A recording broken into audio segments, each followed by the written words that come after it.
La Tunisie et l'Union européenne mettent en place un partenariat renforcé 1 mois à peine après un premier voyage à Tunis.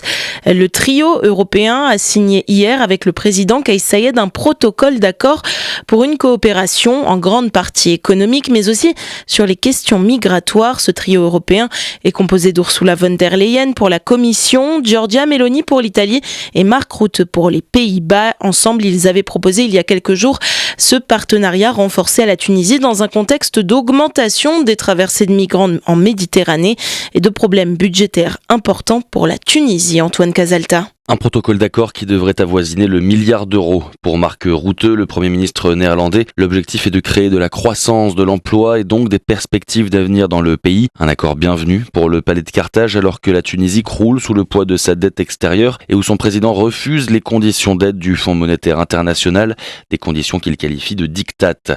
Pour débloquer la somme de Bruxelles, la Tunisie doit remplir un certain nombre de conditions, mais l'Union européenne va d'ores et déjà apporter une aide budgétaire de 100 millions d'euros. Les 27 devraient également s'impliquer dans l'agriculture, l'aérien, le numérique ou le tourisme, avec l'intention aussi d'aider à attirer des investisseurs privés. Il ne s'agit pas de charité, l'Europe agit pour ses propres intérêts. 300 millions d'euros investis pour Elmed, le câble sous-marin qui doit amener de l'électricité en Italie, et surtout 100 millions d'euros pour le volet migratoire, lutte contre le trafic d'êtres humains, amélioration de la gestion des frontières et facilitation du renvoi des migrants non admis en Europe.